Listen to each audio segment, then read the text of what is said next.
Boa tarde a todos. Eu irei explicar hoje o teorema de Wagner-Wicker, na qual ele propõe a seguinte intuição: se a gente considerar que as mesmas características que obtemos nos coeficientes de Clebsch-Gordon, a gente pode também ser expresso em harmônicos esféricos com um teorema mais geral, conhecido como teorema Wagner-Wicker.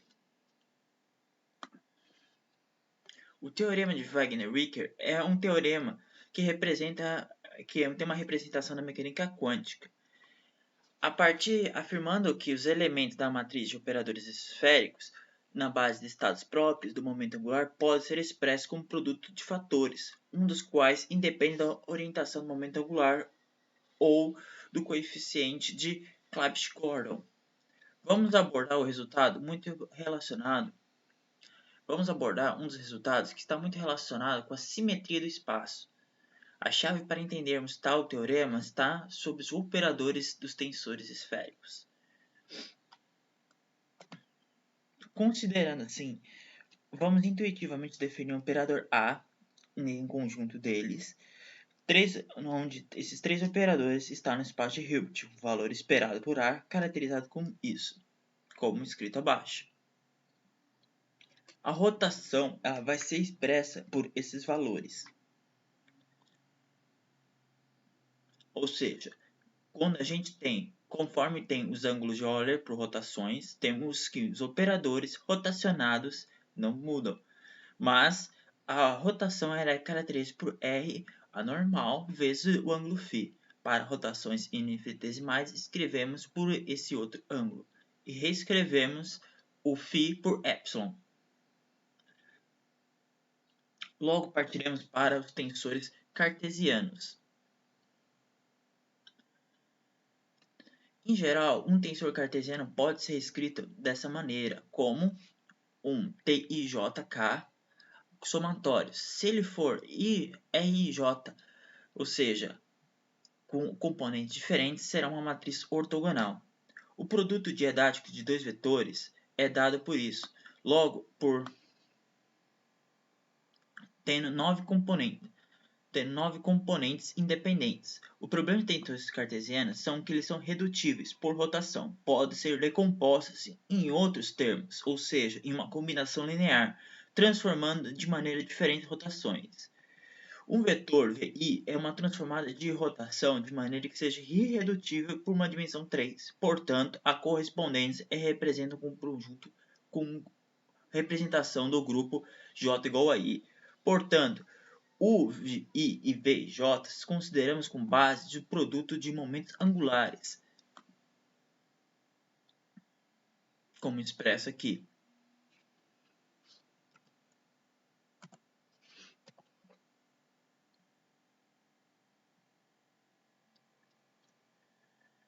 Portanto, V, U, I e VJ são considerados como base de espaço de produtos dos momentos angulares para JI e J2, a teoria da adição do momento angular. Sabemos que o espaço se reduz ao momento angular total, JI1 e J2, ou seja, a teoria da soma de momentos angulares.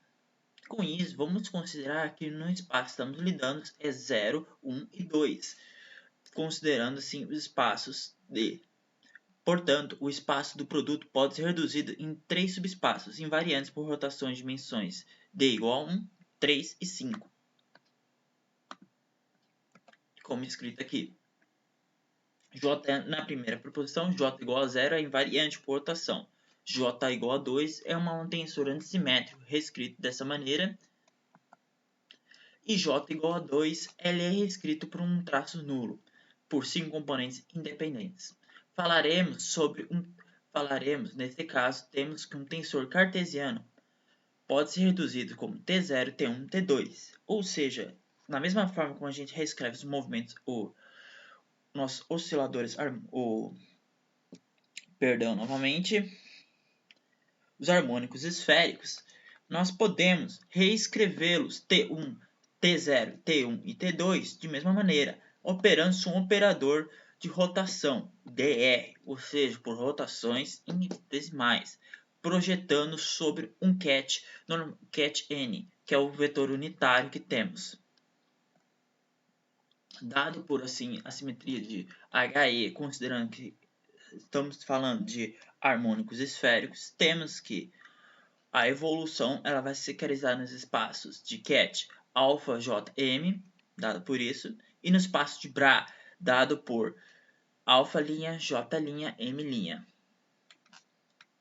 Reescrevemos, temos o tensor esférico, que é nada mais do que a comparação, o valor esperado para os dois passos.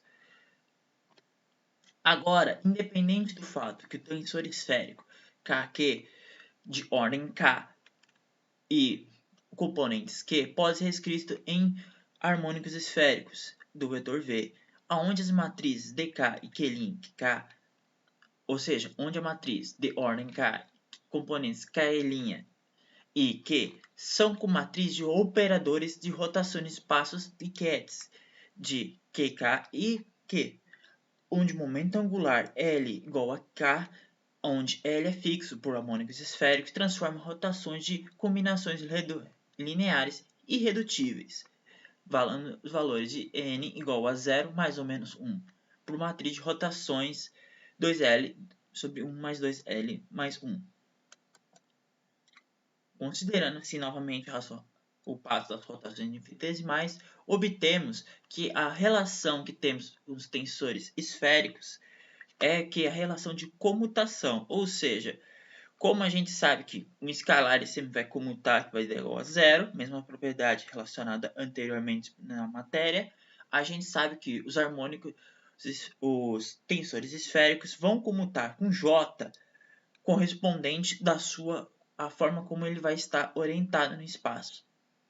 Ou seja, vamos considerar dois casos. Primeiro caso, para n igual a z, n é o normal, e n igual mais ou menos x, faltando chapeuzinho, y chapeuzinho, ou seja, j mais ou menos. Logo, a comutação vai ser escrito dado por esses. Sabemos assim, passando ao passo 2, seja o teorema que caracteriza que dois tensores esféricos irredutíveis K1, K2, respectivamente, podemos formar tensores irredutíveis em ordem K, ou seja, de modo genérico, pegando dois qualquer tensores, reescrevendo os espaços de brackets dessa maneira. Demonstração tal de ser devido aos coeficientes de Clebsch-Gorlin, ou seja, procuraremos assim o limite dos valores para K quais sejam, já que estamos reduzindo os valores KQ, já que eles são todos valores genéricos, ou seja, Q é Q1 mais Q2 e K só pode obter valores de K1 menos K2 módulo menor ou igual a K maior ou igual a K1 mais K2. Ou seja, o outro passo é tentar procurar o mesmo passo dos coeficientes de Clebsch-Gorlin. Há muitos valores necessários calcular uma matriz, mas não necessariamente quando usamos o teorema de Wigner-Ricker, ou seja, ele é um modo mais reduzido para algumas regras de exceção. Um operador esférico, um operador tensor esférico irredutível em ordem K, seus elementos de matrizes dados são angulares, ou seja, o primeiro termo que nós olhamos quando aplicamos o valor esperado é conhecido como o valor dos coeficientes de Clebsch-Gorlin. O segundo valor, que é uma matriz, ou seja, o valor determinístico, o valor que a gente determina por módulo igual, depende da dinâmica de alfa, ou seja, independente dos números quânticos magnéticos M e M', e que, portanto, é superficialmente, reduzindo ainda mais a necessidade de obtermos vários elementos, ou seja, só obtemos uma lista de números, já que pelos coeficientes de Clebsch-Gorlin, todos listados.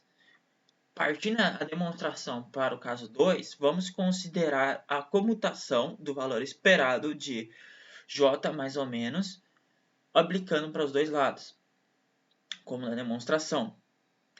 Lembrando que se somarmos K e J, obteremos J' e reescrevemos da seguinte forma.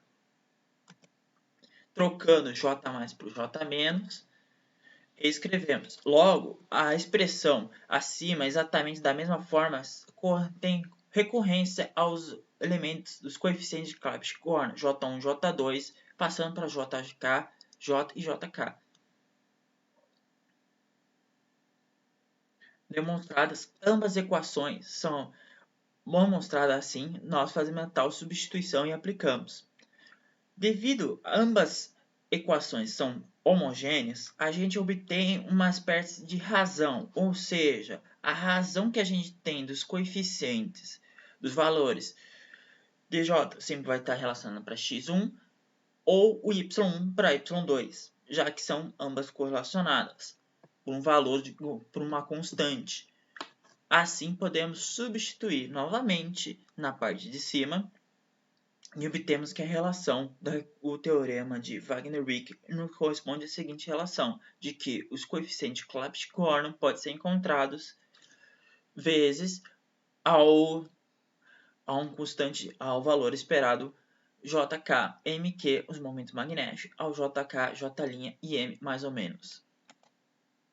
Dada a relação, temos que os coeficientes de Clebsch-Gorlin podem ser escritos como α'JK, o módulo esperado, por αJ, a raiz de 2, que é o espaço ao qual está trabalhando os cats.